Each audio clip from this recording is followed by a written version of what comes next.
അഗ്നിപരീക്ഷയിലെ വളരെ ഇൻട്രസ്റ്റിംഗ് ആയിട്ടുള്ള ഒരു എപ്പിസോഡാണ് കഴിഞ്ഞ ദിവസം നടന്നത്.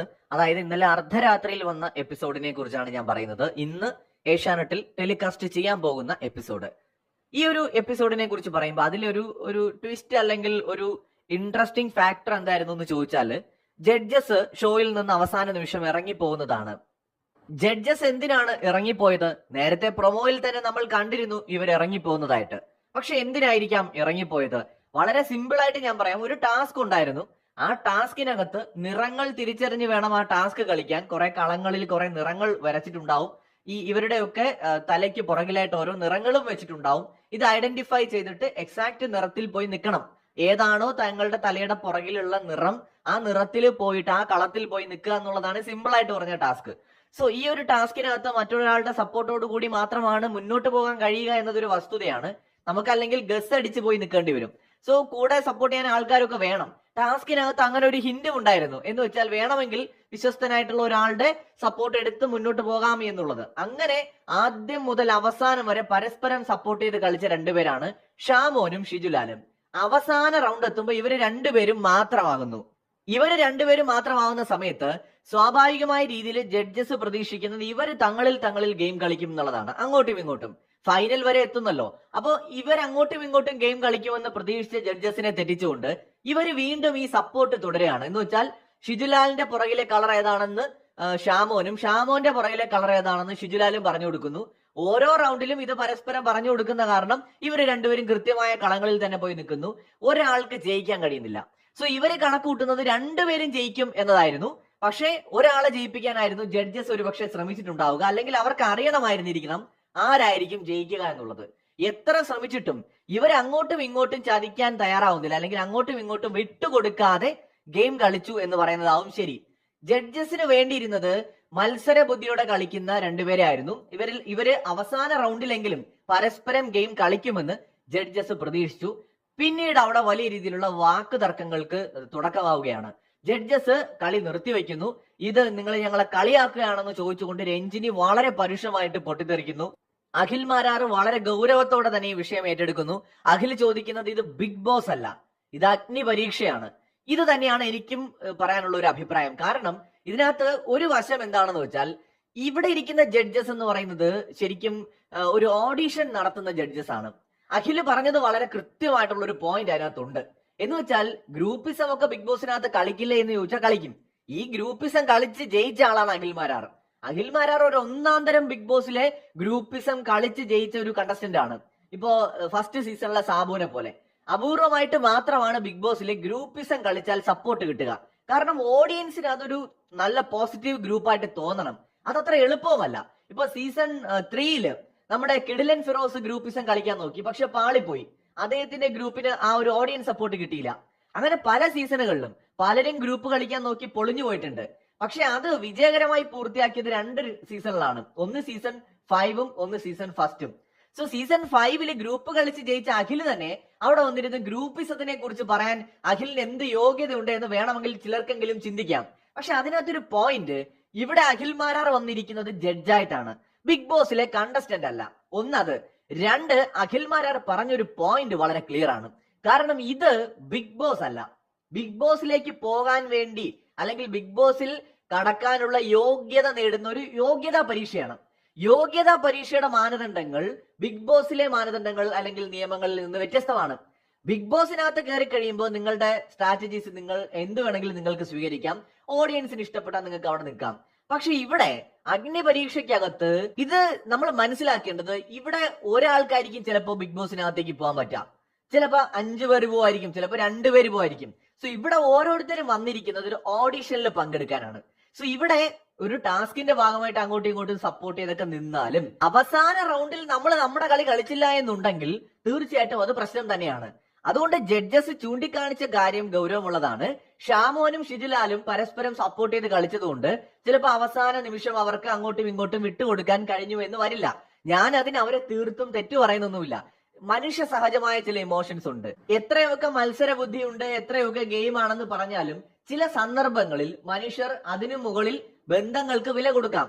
ഈ ചുരുങ്ങിയ സമയം കൊണ്ട് ഷാമോനും ഷിജുലാലും തമ്മിൽ വളരെ ഊഷ്മളമായ ഒരു ബന്ധം അല്ലെങ്കിൽ സൗഹൃദം ഉടലെടുത്തോ എന്ന് നമുക്കറിയില്ല. എന്താണെങ്കിലും അവർ അങ്ങോട്ടും ഇങ്ങോട്ടും വിട്ടുകൊടുക്കാൻ തയ്യാറാവാത്തതാണ് ജഡ്ജസിനെ പ്രകോപിപ്പിച്ചതും അവരിറങ്ങിപ്പോയതും. എനിക്ക് ഇതിനകത്ത് ഒരു തമാശയായി തോന്നിയത് ജഡ്ജസ് ഇറങ്ങിപ്പോയത് കണ്ടപ്പോൾ മാത്രമാണ്. ജഡ്ജസ് പറഞ്ഞതെല്ലാം വാലിഡ് പോയിന്റ് ആണ്. അല്ല, പക്ഷെ ഇവരെന്തിനാണ് ഇറങ്ങിപ്പോയത്? അതായത് ഇവര് ജഡ്ജസ് ആണ്, ഇവരാണ് ഓഡിഷൻ നടത്തുന്നത്, ഇവരുടെ പ്ലാറ്റ്ഫോം, അവിടേക്ക് ഗെയിം കളിക്കാൻ കുറച്ച് ആളുകൾ വരുന്നു, അവരവിടെ എന്തെങ്കിലും തരത്തിൽ ഇവർക്ക് ഇഷ്ടമില്ലാത്ത രീതിയിൽ പെരുമാറുകയോ ഗെയിമിന് വിരുദ്ധമായിട്ടുള്ള രീതിയിലുള്ള പെരുമാറ്റമോ പ്രകോപനപരമായിട്ടുള്ള പ്രതികരണങ്ങളോ അവരുടെ ഭാഗത്ത് നിന്ന് ഉണ്ടാവുകയോ ചെയ്തു കഴിഞ്ഞാൽ എന്നാ പിന്നെ ഞങ്ങളില്ലേ എന്ന് പറഞ്ഞ് ജഡ്ജസ് ഇറങ്ങി പോവാണോ വേണ്ടത്, ഇവരെ പിടിച്ച് പുറത്താക്കുകയാണോ വേണ്ടത്? ജഡ്ജസിന് അവർക്കെതിരെ സ്പോട്ടിൽ ആക്ഷൻ എടുക്കാനുള്ള പവർ ഉണ്ടായിരിക്കെ ജഡ്ജസ് എന്തിനിറങ്ങിപ്പോയി എന്ന് മാത്രമാണ് എനിക്ക് മനസ്സിലാവാത്തത്. ആദ്യം രഞ്ജിനി പോകുന്നു, പിന്നാലെ അഖിലും അതുപോലെ തന്നെ റിയാസും പോകുന്നു. ചിലപ്പോൾ ചായ കുടിക്കാൻ പോയതായിരിക്കാം, അതല്ലെന്നുണ്ടെങ്കിൽ അടുത്ത എപ്പിസോഡിന് ഡ്രസ്സ് മാറാൻ വേണ്ടിയിട്ട് കോസ്റ്റ്യൂം ചേഞ്ച് ചെയ്യാൻ വേണ്ടി പോയതായിരിക്കാം. പക്ഷെ ഇറങ്ങിപ്പോയതിനകത്ത് ഒരു ഭയങ്കരമായ ഒരു ത്രില്ലിംഗ് സാധനമില്ല. കാരണം ഇവരവിടെ അൾട്ടിമേറ്റ് പവറാണ്. ജഡ്ജസിന്റെ തീരുമാനങ്ങളെ എതിർക്കുന്ന ഒരാൾക്കെതിരെ നടപടി എടുക്കാനുള്ള എല്ലാ റൈറ്റ്സും ജഡ്ജസിന്റെ കയ്യിലിരിക്കുമ്പോൾ എന്നാ പിന്നെ ഞങ്ങളില്ലേ, ഞങ്ങൾ പോയി തരാം, നിങ്ങൾ എന്താ ചായ്ക്കുമെന്ന് പറയേണ്ട കാര്യം അവിടെ ഇല്ല ജഡ്ജിന്. ആ കാര്യത്തിൽ മാത്രമേ വിയോജിപ്പുള്ളൂ. പക്ഷെ ജഡ്ജസ് പോയിന്റ് ഔട്ട് ചെയ്ത കാര്യം വളരെ ക്ലിയർ ആണ്. കാരണം ഇതൊരു ഓഡീഷനാണ്.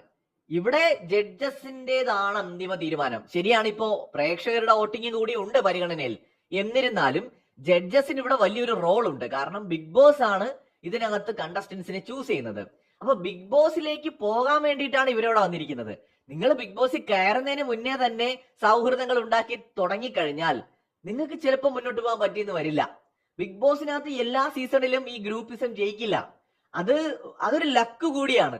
അതും കൂടി മനസ്സിലാക്കണം. ഈ ഗ്രൂപ്പുകളെ ഓഡിയൻസ് ഇഷ്ടപ്പെടണം എന്നുണ്ടെങ്കിൽ ഓപ്പോസിറ്റ് നിൽക്കുന്ന വില്ലന്മാരും അത്രയും സ്ട്രോങ് ആവണം. അപ്പോൾ മാത്രമേ ഗ്രൂപ്പുകളെയും പ്രേക്ഷകർ ഇഷ്ടപ്പെടുള്ളൂ. അല്ലാതെ ചിലപ്പോൾ ഗ്രൂപ്പുകളെ ഇഷ്ടപ്പെടണം എന്നില്ല. ആ ഗ്രൂപ്പിന് ഓഡിയൻസിന് ഇഷ്ടപ്പെടുന്ന ഒരു വൈബ് ഉണ്ടാവണം. അതൊക്കെ നമുക്കത് പറഞ്ഞറിയിക്കാൻ പറ്റില്ല. നാച്ചുറൽ ആയിട്ട് ആളുകൾക്ക് ഇഷ്ടപ്പെടും. ഇപ്പൊ അഖിൽ മാരാറ് ഗ്രൂപ്പിസം കളിച്ച സമയത്ത് അതിലൊരു ഭംഗി ഉണ്ടായിരുന്നു. അത് മാത്രമല്ല, ആ ഗ്രൂപ്പ് ടാസ്കുകളിലാണ് കൂടുതലും പ്രവർത്തിച്ചിട്ടുള്ളത്. അതിനപ്പുറം അന്യായമായിട്ട് ഒരാളെ ടാർഗറ്റ് ചെയ്ത് 10 പേര് ചേർന്ന് അറ്റാക്ക് ചെയ്യുന്ന കൈൻഡ് ഓഫ് ഒരു ഗ്രൂപ്പ് ആയിരുന്നില്ല അത്. അവിടെയാണ് അതിന്റെ ഒരു പ്രത്യേകത എന്ന് പറയുന്നത്. അഖിൽ മാരാറിന്റെ ഫൈറ്റ് അഖിൽ മാരാർ ഒറ്റയ്ക്ക് തന്നെയാണ് ചെയ്തത്. അല്ലാതെ 10 പേര് ഒന്നിച്ചു പോയിട്ട് ഒരാൾക്കെതിരെ ഫൈറ്റ് ചെയ്തില്ല. അവിടെ ടാസ്കുകളിൽ അവർ ആ ഗ്രൂപ്പിസം ഉപയോഗിച്ചിരിക്കാം. ടാസ്കിനെ അത് കൂടുതൽ ഭംഗിയാക്കുകയാണ് അഖിലിന്റെ സീസണിൽ ചെയ്തത് എന്നതാണ് മറ്റൊരു വസ്തുത. അപ്പൊ അത് കണ്ടും കൊണ്ട് ജഡ്ജ് പണ്ട് ഈ ഗ്രൂപ്പിസം കളിച്ച ആളല്ലേ, എന്തുകൊണ്ട് ഞങ്ങളും ഇവിടെ കളിക്കും, അതായത് എന്താ തെറ്റ് എന്ന് പറഞ്ഞുകൊണ്ട് ഓഡീഷന് വന്നിരിക്കുന്ന ആളുകൾക്ക് ഒരിക്കലും ജഡ്ജസിനെ ക്വസ്റ്റ്യൻ ചെയ്യാൻ പറ്റില്ല. നിങ്ങൾ ഒരു കമ്പനിയിൽ ജോലിക്ക് കയറാൻ വേണ്ടിയിട്ട് ഇന്റർവ്യൂവിന് പോയിട്ട് കമ്പനിയുടെ മുതലാളിമാരെ തന്നെ ചോദ്യം ചെയ്താൽ എങ്ങനെ ഉണ്ടാവും? ഇറങ്ങിപ്പോടാ എന്നല്ലേ അവര് പറയൂ. ശരിക്കും അതാണ് ഇവിടെ മനസ്സിലാക്കേണ്ടത്. ഒരു ഓഡീഷനാണ്. ബിഗ് ബോസിനകത്ത് കയറി കഴിഞ്ഞാൽ ചിലപ്പോ, എന്നാലും ബിഗ് ബോസിന് പല അധികാരങ്ങളും ഉണ്ട് നമ്മൾ മനസ്സിലാക്കണം. കയറി കഴിഞ്ഞാൽ ചിലപ്പോ ഓഡിയൻസിന്റെ സപ്പോർട്ട് ഭയങ്കരമായിട്ടുണ്ടെങ്കിൽ ബിഗ് ബോസിന് ഇഷ്ടമില്ലാത്തവർ പോലും ചിലപ്പോൾ അവിടെ തുടരും. കാരണം ഓഡിയൻസ് ആണ് ബിഗ് ബോസിനകത്ത് അൾട്ടിമേറ്റ് പവർ എന്ന് പറയുന്നത്. അതുകൊണ്ട് എന്നാലും ബിഗ് ബോസിന് ചില പ്രത്യേക അധികാരങ്ങൾ ഉപയോഗിച്ച് പല രീതിയിലുള്ള ഗെയിം കളിക്കാം. പല ചലഞ്ചസും കണ്ടസ്റ്റൻസിന്റെ മുന്നിൽ കൊണ്ടിട്ട് കൊടുക്കാം. അതിനെയൊക്കെ അതിജീവിക്കുകയൊക്കെ വേണം. അപ്പൊ അതുകൊണ്ട് ഈ ഒരു സംഭവത്തിനകത്ത് ഷാമോനും അതുപോലെ ഷിജുലാലും അവസാന റൗണ്ടിൽ കാണിച്ചത് ഒരല്പം അതിര് കടന്ന പ്രകടനമായി പോയി എന്നതിൽ തർക്കമില്ല. ഞാൻ മനസ്സിലാക്കുന്നുണ്ട്, ചിലപ്പോൾ അവർക്കിടയിൽ അങ്ങനെ ഒരു ഫ്രണ്ട്ഷിപ്പ് ഉണ്ടാകാം. ഇത്രയും നേരം ഒന്നിച്ച് നിന്നിട്ട് ഒരാൾ മാത്രമായിട്ട് മറ്റൊരാളെ ചതിക്കുന്നത് എങ്ങനെ ശരിയാകും എന്ന ഒരു കാഴ്ചപ്പാടൊക്കെ കൊണ്ടായിരിക്കാം, അങ്ങനെ കടന്ന് ചിന്തിച്ചത് കൊണ്ടാവാം. അങ്ങനെയൊക്കെ മനുഷ്യന്മാർ ചിന്തിക്കും, അങ്ങനെയുള്ളവരും ഉണ്ട്. ഇനി ഓഡിയൻസ് എന്ത് ചിന്തിക്കുമെന്ന് കരുതിയിട്ട് നന്മ വരെ കളിക്കാൻ ശ്രമിച്ചതും ഒക്കെ ആവാം. ഇത്തരം സാധ്യതകളെല്ലാം അവിടെ ഉണ്ട്. ബട്ട് സ്റ്റിൽ അവിടെ ജഡ്ജസിന് വേണ്ടിയിരുന്നത് ഒരു ഫൈനൽ വിന്നറെ ആയിരുന്നു, അല്ലെങ്കിൽ ഇവർ തമ്മിലുള്ള ഒരു ഗെയിം ആയിരുന്നു അവർ എക്സ്പെക്ട് ചെയ്തത്. അത് കിട്ടാതെ വന്നപ്പോൾ ജഡ്ജസിന് ദേഷ്യം വന്നു. അവര് ഇറങ്ങിപ്പോയത് ഒരു പക്ഷെ ഇവരെ ഒന്ന് വരട്ടാൻ വേണ്ടി ഇറങ്ങിപ്പോയതാകാം. അല്ലെങ്കിൽ ഇപ്പൊ അവര് വിചാരിച്ച ഇവരോടങ്ങ് ഇറങ്ങാൻ പറഞ്ഞാൽ പോരെ, അങ്ങോട്ട് മാറ് എന്ന് പറഞ്ഞാൽ തീർന്നു കളി. അത്രേ ഉള്ളൂ. നിങ്ങൾ രണ്ടുപേരും ജയിച്ചില്ല എന്ന് പറഞ്ഞാലും പരിപാടി അവിടെ കഴിഞ്ഞു. ജഡ്ജസ് ഇറങ്ങിപ്പോയത് ഒരു പക്ഷേ ഒരു ത്രില്ലിന് വേണ്ടി ഇറങ്ങിപ്പോയതാവാം. ഷോ ഒന്നുകൂടെ കൊഴുപ്പിക്കാൻ വേണ്ടി ചെയ്ത പരിപാടിയായിരിക്കാം. പണ്ട് ലാലേട്ടൻ പറഞ്ഞ പോലെ ലൈൻ കട്ട് എന്ന് പറഞ്ഞ ഒരു സാധനം. എന്തായാലും ഇന്നലത്തെ എപ്പിസോഡ് തരക്കേടില്ലാത്തൊരു എപ്പിസോഡായിരുന്നു കേട്ടോ. കൊള്ളായിരുന്നു. അഗ്നി പരീക്ഷയിൽ ഈ ഇതുവരെ നടന്നതിൽ വെച്ചൊരു കൊള്ളാവുന്ന ഒരു എപ്പിസോഡ് തന്നെയായിരുന്നു. അതിൽ ഷാമോൻ ജഡ്ജസിനെ ചെറിയ രീതിയിൽ ക്വസ്റ്റ്യൻ ചെയ്യുന്നൊക്കെ ഉണ്ട്. രഞ്ജിനിക്ക് അത് ഒട്ടും പിടിച്ചിട്ടില്ല. ഇത്ര അഹങ്കാരമൊക്കെ വേണോ എന്ന് രഞ്ജിനിയും ചോദിക്കുന്നുണ്ട്. ഇതിൽ 2 പെർസ്പെക്റ്റീവ് ഉണ്ട്. ജഡ്ജസിനെ റെസ്പെക്ട് ചെയ്ത് നിൽക്കണം എന്ന് ജഡ്ജസിന് ആഗ്രഹിക്കാം. അറ്റ് ദ സെയിം ടൈം തന്നെ എല്ലാവർക്കും സെൽഫ് റെസ്പെക്റ്റും ഉണ്ട്. രഞ്ജിനിക്ക് മാത്രമല്ല, തിരുവായ്ക്ക് എതിർവായില്ല എന്ന് പറയുന്ന രാജഭരണകാലമൊന്നും അല്ലല്ലോ ഇത്. ചിലപ്പോ അവരുടെ അഭിപ്രായങ്ങൾ പറയാൻ വേണ്ടി ശബ്ദം ഉയർത്തും. അതാണല്ലോ ബിഗ് ബോസ് എന്ന് പറയുന്നത്. ബിഗ് ബോസ് എന്ന് പറയുന്ന പ്ലാറ്റ്ഫോമിൽ തങ്ങളുടെ നിലപാടുകൾ പറയണ്ടേ അവര്? ഈ 3 ജഡ്ജസിന്റെ മുന്നിൽ അവർ പേടിച്ച് നിന്നുപോയാൽ ബിഗ് ബോസിനകത്ത് പോയിട്ട് പിന്നെ അവർ എന്ത് തേങ്ങ ചെയ്യാനാണ്? അപ്പൊ അവരുടെ അഭിപ്രായങ്ങൾ പറയാനായിട്ട് അവർ ശബ്ദം ഉയർത്തുമ്പോൾ അതിനെ അഹങ്കാരമായിട്ട് കാണേണ്ടതുണ്ടോ എന്നത് മറ്റൊരു ചോദ്യം. രഞ്ജിനിക്ക് ഭയങ്കരമായിട്ട് എന്നെ ചോദ്യം ചെയ്യാനായോടാ നീ എന്നുള്ള തരത്തിലൊക്കെ രഞ്ജിനിക്ക് ഇത്തിരി അങ്ങോട്ട് പൊളിഞ്ഞിട്ടുണ്ട്, പ്രൊവോക്ക് ആയിട്ടുണ്ട്. സോ ഷാമോനെ നമുക്ക് തെറ്റു പറയാൻ പറ്റില്ല. പുള്ളിയുടെ കാര്യം പറയാൻ അവിടെ ശ്രമിക്കുകയാണ് ചെയ്തത്. അപ്പോ ഇവിടെ നമുക്ക് 2 രീതിയിൽ കാണാം. ഷാമോൻ അവര് പറയുന്നൊക്കെ പഞ്ചപുച്ഛം അടച്ച് കേട്ട് നിന്നേ പറ്റൂ. കാരണം അവിടെ ഒരു കണ്ടസ്റ്റന്റ് ആയിട്ട് ഓഡീഷനിൽ പോയതാണ്, അവിടെ പോയിട്ട് അവരുടെ അടുത്ത് ചൊറിയാൻ നിൽക്കാൻ പാടില്ല എന്ന് ചിന്തിക്കുന്നതും ഒരു വ്യൂ പോയിന്റിൽ ശരിയാണ്. അതേസമയം തന്നെ എവിടെയായാലും നമ്മുടെ നിലപാടുകൾ പറയാൻ നമ്മൾ ആരെയും ഭയക്കേണ്ടതില്ല എന്നൊരു പെർസ്പെക്റ്റീവ് അതിനകത്തുണ്ട്. സോ അത് ആൾക്കാരുടെ കാഴ്ചപ്പാടിനനുസരിച്ച് ആ ഒരു സപ്പോർട്ട് അങ്ങോട്ടും ഇങ്ങോട്ടും ഒക്കെ മാറാം. എന്തായാലും ഷാമോൻ പുള്ളിയുടെ കാര്യം പറയാൻ ശ്രമിച്ചു. അതൊരു അഹങ്കാരം എന്ന നിലയ്ക്കാണ് രഞ്ജിനിക്ക് തോന്നിയത്. രഞ്ജിനി അവിടെ പ്രൊവോക്ക് ആവുന്നുണ്ട്. സോ അതൊക്കെയാണ് ഇന്നലത്തെ ഒരു എപ്പിസോഡിൽ പ്രധാനമായി നടന്ന കാര്യങ്ങൾ. ഇന്ന് അതിന്റെ തുടർച്ചയാണ്, അതൊരു എൻഡ് ഇല്ലാതെയാണ് എപ്പിസോഡ് തീരുന്നത്. സോ നമുക്ക് നോക്കാം ഇന്നിനിയിപ്പോ എന്തൊക്കെയാണ് നടക്കാൻ പോകുന്നതെന്ന്. കൂടുതൽ അപ്ഡേറ്റ്സുമായി വീണ്ടും കാണാം.